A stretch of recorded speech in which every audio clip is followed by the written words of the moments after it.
मैं 20 साल से लोगों को एडवाइस कर रही हूँ on personal finance, on insurance, on money making decisions, but ये 7 गलतियां ना मुझे आज भी शॉक कर देती हैं। ये 7 गलतियां रिपीट मोड पे लोग करते रहते हैं, और ये वो लोग नहीं करते हैं जिनको फाइनेंस कम समझ में आता है। ये वो लोग करते हैं जो बहुत स्मार्ट हैं, जिनको फाइनेंस बहुत अच्छे से समझ आता है, हाई नेटवर्थ इनकम है, जो बहुत टेक savvy हैं, मतलब उनको सारी जागन समझ में आते हैं फाइनेंस के, फिर भी वो ये गलतियां करते हैं। और मुझे शौक लगता है देख के कि बार बार कैसे कोई ये गलती कर सकता है। जैसे कि 1 करोड़ का पोर्टफोलियो है लेकिन एडिक्वेट हेल्थ इंश्योरेंस कवर नहीं है, 2 से 3 लाख मंथली इनकम है लेकिन इमरजेंसी फंड नहीं है, 10 म्यूचुअल फंड में इन्वेस्ट करा हुआ है लेकिन रिटायरमेंट प्लानिंग के लिए कुछ गोल मार्क ही नहीं करा, ईयर मार्क ही नहीं करा, और बहुत सारी गलतियां। इस वीडियो में बात करूंगी ऐसी कौन सी 7 गलतियां हैं जो आपको नहीं करनी है अपनी फाइनेंशियल लाइफ में। सीखिए बाकियों ने क्या गलती करी और आप मत करिए, सो दैट आपकी फाइनेंशियल लाइफ स्मूथ चलती रहे। सो वीडियो शुरू करने से पहले क्विक रिमाइंडर, अगर अभी तक आपने हमारे चैनल को सब्सक्राइब नहीं किया है कर लीजिए, so that you get the right information at the right time. चलते हैं वीडियो की तरफ। सबसे पहली गलती, या हम सोचते हैं कि इनकम बढ़ रही है तो वेल्थ भी बढ़ रहा होगा। इनकम 5 साल पहले जितनी थी आज 5 गुना होगी, या 10 साल पहले जितनी थी आज 5 गुना होगी, लेकिन आपकी वेल्थ उतनी की उतनी ही रही, वेल्थ नहीं बढ़ी। वेल्थ 5x तो नहीं हुई फॉर श्योर। मतलब अगर कोई 50,000 रुपये महीना कमा रहा था और आज 2.5 लाख रुपए महीना कमा रहे हैं, तो उनकी जो इन्वेस्टमेंट्स थी, जो वेल्थ है, जो उन्होंने वेल्थ क्रिएट करी है, क्या वो 5 टाइम्स हुई है? मतलब अगर 10 लाख का पोर्टफोलियो था, क्या वो 50 लाख हो गया है? सो क्या होता है जनरली, हमारी जो SIP हम स्टार्ट करते हैं या जो इन्वेस्टमेंट स्टार्ट करते हैं अपने गोल्स के लिए, म्यूचुअल फंड में SIP स्टार्ट करी या RD स्टार्ट करी, जो भी इन्वेस्टमेंट हमने करी थी जब हमारी इनकम 50,000 रुपए थी, एक्स अमाउंट थी, वहां पे स्टार्ट करी थी। अब इनकम होगी 5x, तो क्या हमारी SIP भी 5x होगी? नहीं हुई। मोस्टली लोगों की SIP वही चलती रहती है सालों सालों तक। जो 10,000 की SIP, 20,000 की SIP स्टार्ट की होगी वही चलती रहेगी। तो इससे क्या होता है कि वेल्थ उतने पेस पे नहीं बढ़ पाएगी जितने पेस पे आपकी इनकम बढ़ रही है, क्योंकि लाइफस्टाइल एक्सपेंसेस भी बढ़ गए जैसे जैसे इनकम बढ़ी, बट हमने SIP की तरफ ध्यान ही नहीं दिया। तो इसीलिए कहते हैं कि जो आपकी SIP है that should be top up SIP। Top up SIP का कॉन्सेप्ट ये होता है कि हर साल आपका 1% SIP अमाउंट बढ़ता रहेगा। फॉर एग्जाम्पल आपने 10,000 की SIP करी, नेक्स्ट ईयर वो 10% से बढ़ जाएगी या 20% से बढ़ जाएगी, आप खुद ट्रिगर लगा सकते हैं। उसमें क्या होता है वो ऑटोमेटिकली बढ़ती रहती है, तो आपको उस पर ज़्यादा ध्यान देने की ज़रूरत होती नहीं है। और क्या होता है कि जैसे जैसे आप लाइफ स्टेज चेंज होता है, जैसे जैसे आपकी इनकम बढ़ती है, आपके जो फैमिली के फाइनेंशियल गोल्स हैं वो भी चेंज होते हैं, वो भी बढ़ते हैं, आपके जो एस्पिरेशंस है वो भी बढ़ती हैं, तो उसी हिसाब से इन्वेस्टमेंट भी बढ़नी चाहिए। लेकिन वेल्थ उस पेस पे मल्टीप्लाई नहीं होती जिस पेस पे हमारी इनकम बढ़ रही है। तो इस चीज़ का खास ध्यान रखना है कि इनकम तो बढ़ रही है, वेल्थ नहीं बढ़ रही, क्योंकि क्या होता है टाइम बहुत इंपॉर्टेंट फैक्टर है इन्वेस्टमेंट्स में। आपकी इनकम बढ़ रही है, आपको लग रहा है अच्छा चलो कर लेंगे, हम अपनी फाइनेंशियल प्लानिंग कर लेंगे, अपने गोल्स के बारे में बात कर लेंगे, रिटायरमेंट के बारे में बात कर लेंगे, लेकिन इसी में ही हम 10-15 साल निकाल देते हैं। एंड बाय द टाइम जब गोल आ जाता है तब हमारे पास टाइम ही नहीं बचा होता पैसे को कंपाउंड करने के लिए, ग्रो करने के लिए। इसलिए साइमल्टेनियसली जैसे जैसे आपकी इनकम बढ़ रही है वैसे वैसे आपकी SIP भी इंक्रीज होनी चाहिए। बेस्ट जो रूट है that is top up SIP की, ऑटोमेटिकली आपकी SIP बढ़ती रहती है, सो दैट आपकी इनकम बढ़ने के साथ साथ आपकी वेल्थ भी क्रिएट होती रहे। दूसरी गलती जो लोग करते हैं, एंड ये मैक्सिमम लोगों को मैंने देखा ये गलती करते हुए, कॉर्पोरेट इंश्योरेंस है, कंपनी का इंश्योरेंस है, पर्सनल हेल्थ इंश्योरेंस नहीं है। सो मैं बार बार आपको बताती हूँ, रीआइटरेट करती हूँ कि जो कंपनी का इंश्योरेंस है that is not a permanent insurance. I am sure आपकी कंपनी ने बहुत अच्छा कवर आपको प्रोवाइड किया होगा, 10 लाख, 20 लाख, 30 लाख का इंश्योरेंस भी होगा, एंड कॉम्प्रिहेंसिव कवरेज है, आप बहुत अच्छी जॉब में हैं, आपकी जॉब सिक्योरिटी भी है, बट कभी भी ये डिसअपेयर हो सकता है। इस पे मतलब आपको पता ही नहीं लगेगा कि कब ये कवर चला गया। पहली बात, जॉब लॉस होता है तो ये कवर नहीं रहता है। आपने जॉब स्विच करी, मान लीजिए न्यू कंपनी के पास कॉर्पोरेट इंश्योरेंस है ही नहीं, लेकिन है बहुत ही रिस्ट्रिक्टेड है भी। तो यहाँ पे कुछ क्लॉजेस हो सकते हैं, रूम रेंट लिमिट हो सकती है, को पेमेंट क्लॉज हो सकता है, रिस्ट्रिक्शन हो सकती है ऑन द कवरेज, जो आपकी पर्सनल इंश्योरेंस में नहीं होगी, क्योंकि पर्सनल इंश्योरेंस आप खुद ड्यू डिलिजेंस करके लेंगे, अपने हिसाब से चेक करेंगे आपकी फैमिली की रिक्वायरमेंट क्या है, आपकी फैमिली की ज़रूरत क्या है, उस हिसाब से आप पर्सनल इंश्योरेंस लेंगे। और क्या होता है कई बार लोग सोचते हैं कि जब तक मैं जॉब कर रही हूँ तब तक मेरी कंपनी इंश्योरेंस चलती रहे। बाद में when I am nearing retirement, या मुझे लग रहा है कि अब मैं जॉब छोड़ के अपना कुछ काम शुरू करने वाली हूँ, तो उस टाइम पे मैं पॉलिसी ले लूँगा। तो ज़रूरी नहीं है कि आपकी हेल्थ जो आज है वही 10 साल 15 साल बाद रहे, तो उस टाइम पे चैलेंज हो जाएगा, आपको personal retail health insurance policy नहीं मिलेगी। तो कंपनी ने जो पॉलिसी दी है वो एड ऑन है, एक पर्क है जो आप इंजॉय कीजिए, बट अपनी हेल्थ इंश्योरेंस आज से ही प्लान कीजिए सो दैट फ्यूचर में ऐसी सिचुएशन ना हो कि एक टाइम पे आप बिल्कुल health insurance without health insurance रहे। कोविड में ऐसी सिचुएशन हुई थी, आपने देखा होगा, बहुत लोगों की जॉब चली गई थी, बहुत लोगों के पास हेल्थ इंश्योरेंस कवर था ही नहीं क्योंकि उन्होंने कभी पर्सनल हेल्थ इंश्योरेंस कवर लेने का सोचा ही नहीं। तो ये मिस्टेक आप मत कीजिए, ये मिस्टेक बहुत लोग करते हैं। मतलब सीनियर लेवल पे भी मैंने देखा है कि लोगों के पास अपनी पर्सनल हेल्थ इंश्योरेंस नहीं होती, वो कॉर्पोरेट इंश्योरेंस पे ही रिलाई करते रहते हैं लाइफ टाइम के लिए, और जब जरूरत पड़ती है तो उनको उनकी पर्सनल हेल्थ इंश्योरेंस मिलती ही नहीं है। तीसरी गलती जो सब करते हैं, इन्वेस्टमेंट तो कर रहे हैं बट कोई फाइनेंशियल गोल ही नहीं है। इन्वेस्टमेंट कर रहे हैं, म्यूचुअल फंड्स है, स्टॉक्स है, पीपीएफ है, गोल्ड लिया है, इंश्योरेंस पॉलिसीज है, बट किस चीज़ के लिया है वो पता ही नहीं। मतलब investments is not a financial plan कि आपने इन्वेस्टमेंट कर लिए तो आपकी फाइनेंशियल प्लानिंग होगी। उसको ईयर मार्क करना जरूरी है कि किस चीज़ के लिए कौन सी इन्वेस्टमेंट आप कर रहे हैं। फॉर एग्जाम्पल रिटायरमेंट, बहुत लोग रिटायरमेंट की कैलकुलेशन ही नहीं समझ पाते हैं कि रिटायरमेंट मतलब आज घर का खर्चा फॉर एग्जाम्पल ₹1,00,000 महीना है, तो रिटायरमेंट जो 30 साल बाद होने वाली है वहाँ पे ₹1,00,000 महीना नहीं चाहिए, it is more, it is higher. So उसकी कैलकुलेशन करने के लिए आपको फ्यूचर इन्फ्लेशन के साथ आपको कैलकुलेट करना होता है आपका रिटायरमेंट कॉर्पस कितना चाहिए होगा। फिर उसके हिसाब से आप कैलकुलेट करते हैं कि आज कितने रुपए महीने आप इन्वेस्ट करें सो दैट वो रिटायरमेंट कॉर्पस आपको मिल जाए।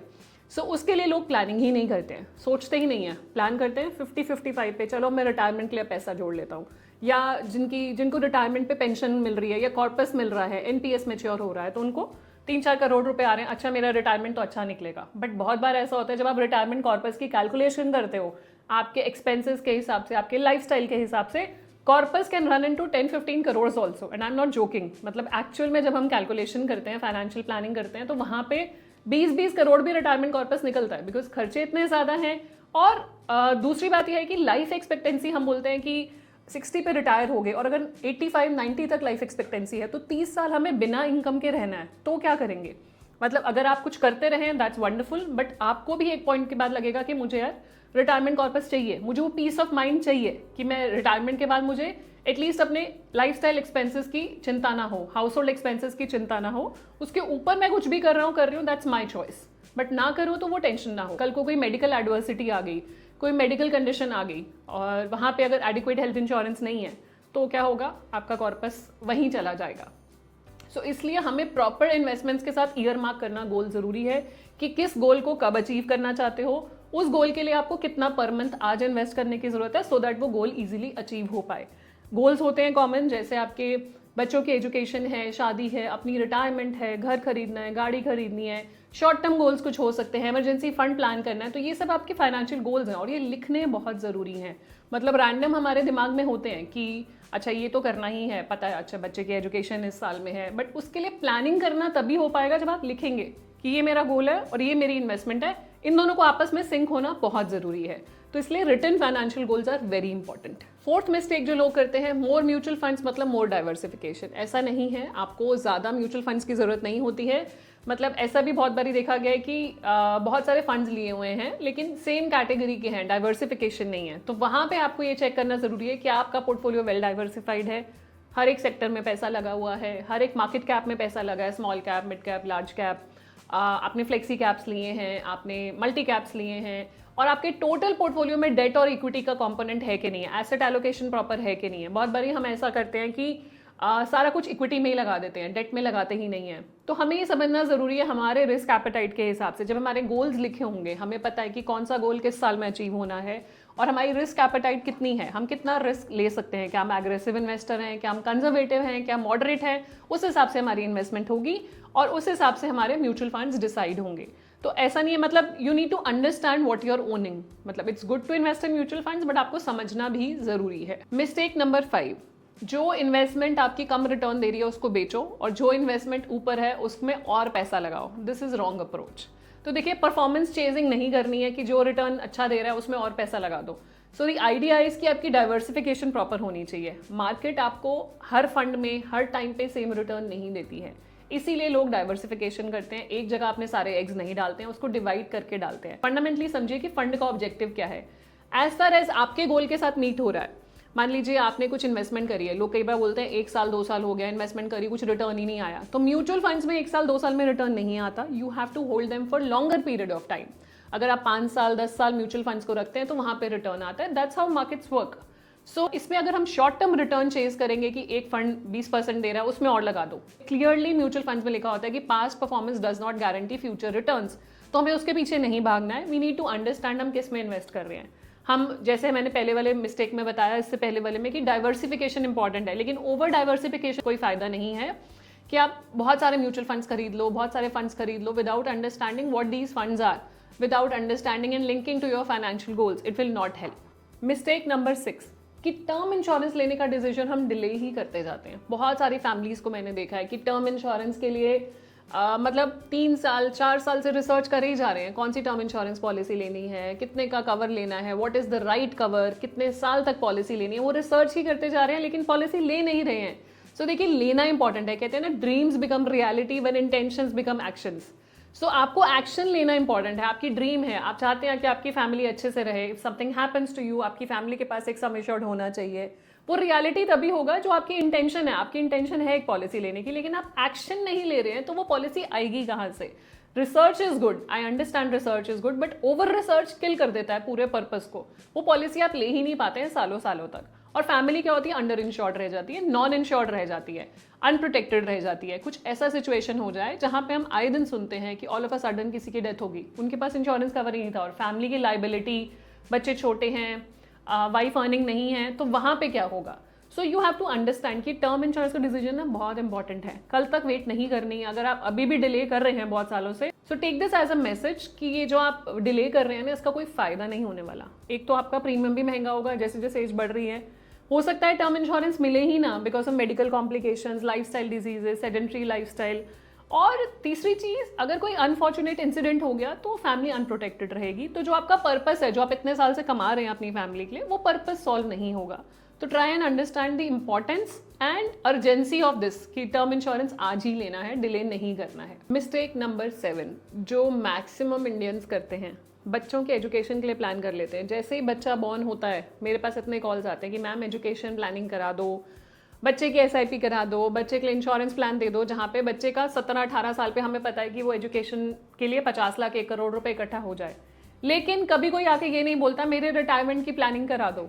सी, बच्चों के एजुकेशन के लिए फिर भी आप लोन ले सकते हो, बट आप रिटायरमेंट के लिए जब रिटायर हो जाएंगे तब कौन लोन देगा आपको? नहीं दे पाएगा कोई भी। So you have to understand कि रिटायरमेंट सबसे इंपॉर्टेंट गोल है आपकी लाइफ में, क्योंकि retirement is going to happen. आप कुछ भी कर लो, एक ऐसा एज आएगा, एक ऐसा स्टेज आएगा जहां पे आप कमा नहीं रहे होगे और आप अपने कमाए हुए पैसे से इनकम चाहोगे। तो उसके लिए आज से ही तैयारी शुरू करनी है। So there are 2 phases. एक होता है आपका कॉन्ट्रीब्यूशन फेज, जिसमें आप पैसा जमा कर रहे हैं, ठीक है। एक है डिस्ट्रीब्यूशन फेज, जहां पे आपने जमा हुआ पैसा किया उसको निकाल रहे हैं। तो there is a concept SIP SWP का कॉन्सेप्ट होता है। SIP से आप हर महीने पैसा इन्वेस्ट करते हो, एक कॉर्पस इकट्ठा होता है, और SW से हर महीने विड्रॉ करते रहते हो। तो आपको ये समझना है कॉन्सेप्ट और इस पे काम करना है और आज से ही सेव करना है। तो रिटायरमेंट के अगर मैं आपको बताना चाहूंगी, बहुत सारी बॉलीवुड मूवीज भी आप देखते हैं जहां पे रिटायरमेंट के टाइम पे parents are dependent on their kids and it's not a good situation.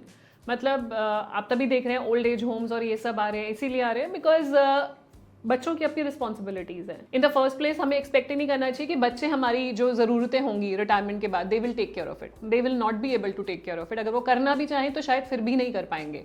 तो मैं हमेशा एक एग्जाम्पल देती हूँ राम और श्याम का, जहाँ पे राम जो है वो टाइमली इन्वेस्टमेंट स्टार्ट कर देते हैं यंग एज में, ये उनकी फिगर्स हैं, और श्याम जो है वो डिले करते हैं, बोलते हैं कि अच्छा मैं करूंगा तो सही लेकिन थोड़ा लेट स्टार्ट करूंगा जब मेरी रिस्पॉन्सिबिलिटीज खत्म हो जाएंगी। दोनों के कॉर्पस में लगभग 4 करोड़ का डिफरेंस है, और ये डिफरेंस क्या है? बेसिकली डिले कॉस्ट है। जितना आप डिले करोगे उतना आपका कॉर्पस कम बनेगा। इन्वेस्टमेंट तो आप उतनी ही कर रहे हो, लेकिन क्योंकि टाइम कम मिल रहा है तो आपका कॉर्पस कम मिल रहा है। तो आपको अभी आइडेंटिफाई करना है कि आपकी रिटायरमेंट की जरूरत क्या है, आपकी फैमिली के खर्चे क्या हैं आज की डेट में, आपके खर्चे आज से 20 साल 30 साल बाद जब आप रिटायर होंगे तो कितने होने वाले हैं, उसके लिए आपको रिटायरमेंट कॉर्पस कितना चाहिए, और उसके लिए आपको आज पर मंथ कितना सेव करने की जरूरत है। तो चॉइस आपकी है कि आपको राम बनना है या श्याम बनना है, वो चॉइस कंप्लीटली आपकी है। बट राम बनेंगे तो फायदा भी आपका ही है। लास्ट गलती जो हर कोई करता है, उनको लगता है कि मैं सही चल रहा है, मेरी फाइनेंशियल लाइफ बहुत बढ़िया चल रही है, बट जो गलती हर कोई करता है मैं आपको बताना चाहती हूँ क्या है। जनरली हम लोग बोलते हैं कि I will review my financial life when actually there is a change. मेरी फाइनेंशियल लाइफ बढ़िया चल रही है, कुछ चेंज आएगा तो मैं रिव्यू करूंगा। मतलब buying insurance after illness, you know it is not possible. Making emergency fund after the emergency arises, emergency आ गई, अब आप बोलो जी मुझे इमरजेंसी फंड बनाना है, उसका क्या फायदा? ठीक है। तीसरी चीज़, हम रिटायरमेंट फंड क्रिएट कर रहे हैं रिटायरमेंट से 1 साल पहले, या रिटायरमेंट आ गई अब हम सोच रहे हैं अच्छा रिटायरमेंट के लिए पैसा इकट्ठा करना है, कहाँ से करें, तो कोई फ़ायदा नहीं होगा। एंड टर्म इंश्योरेंस बाय करना मतलब उस स्टेज पे जहाँ पे पॉसिबल ही नहीं है, इंसिडेंट हो गया, अब आप रिग्रेट करते रहोगे टर्म इंश्योरेंस तो ली नहीं, तो क्या होगा। तो इसलिए हम ये वेट करते रहते हैं कि कुछ चेंज होगा फिर हम करेंगे, हम इंतजार करते रहते हैं, हम प्रोक्रास्टिनेट करते रहते हैं, हम डिले करते रहते हैं, वो ह्यूमन नेचर है। तो फाइनेंसेस में मेरे हिसाब से डिले नहीं करना चाहिए। मतलब ये हम कमा के इसलिए रहे हैं, हम कमा इसलिए रहे हैं कि हमें एक अच्छी लाइफ मिले, अच्छा लाइफस्टाइल मिले, हमारी फैमिली को अच्छा लाइफस्टाइल मिले। और अगर ये गलतियां हम कर रहे हैं तो despite earning a good income, मतलब मैंने देखा है 4-5 लाख रुपए महीने वाले इनकम वाले भी, उनके पास एंड ऑफ द मंथ कुछ बचता ही नहीं है। They are not able to save because expenses इतने ज़्यादा कर लिए, लाइबिलिटीज इतनी ज़्यादा कर लिए, प्लानिंग नहीं करी है। एंड बिलीव मी, ज़्यादा इनकम की ज़रूरत नहीं होती है प्लानिंग की। मतलब प्रॉपर प्लानिंग के साथ कम इनकम में भी आप बहुत कुछ बना सकते हैं, बहुत कुछ बिल्ड कर सकते हैं, एक अच्छी लाइफ दे सकते हैं अपनी फैमिली को, प्रोवाइडेड आप ये 7 गलतियां ना करें। सो मैंने ये 20 ईयर्स के प्रोफेशन में देखा है कि सबसे बड़ी गलती गलत फाइनेंशियल प्रोडक्ट लेना या गलत म्यूचुअल फंड बाय करना नहीं होती है, सिर्फ डिले करना, डिसीजंस ना लेना, सबसे बड़ी गलती यही होती है। सो आई विल रिकमेंड यू कि आज ही बैठो अपनी फैमिली के साथ, आप अपनी 3 देखो कि 3 कौन सी सबसे बड़ी गलती आप अपनी फाइनेंशियल लाइफ में कर रहे हो, या 3 सबसे इंपॉर्टेंट चीज़ें आपकी क्या हैं, कौन से ब्लाइंड स्पॉट्स हैं जो आप देख नहीं पा रहे हैं, वो 3 चीज़ें लिखिए और कोशिश कीजिए कि वो 3 चीज़ें आप नेक्स्ट मंथ में पूरी कीजिए एक एक करके। और वो इंपॉर्टेंट चीज़ें हैं, sit with your family this weekend और ये चीज़ें लिखो और उसको अचीव करने की तरफ काम करो। सो आई एम श्योर ये वीडियो आपको हेल्पफुल लगी होगी। अगर हेल्पफुल लगी हो तो बताइएगा कमेंट सेक्शन में, अपने फ्रेंड्स के साथ शेयर कीजिएगा ताकि उनको भी ये काम आए और आपको वो थैंक यू बोले। सो मेरा पर्पस सिर्फ यही है आपको वो बताना कि जो चीज़ एक्चुअली लोग रियलिटी में करते हैं वो गलतियां आप ना करें। अपना एक्सपीरियंस मैं आपके साथ शेयर करना चाहती थी जो मैंने किया। Thank you so much for watching our video. Stay safe, take care. मिलते हैं नेक्स्ट वीडियो में, तब तक ध्यान रखिएगा।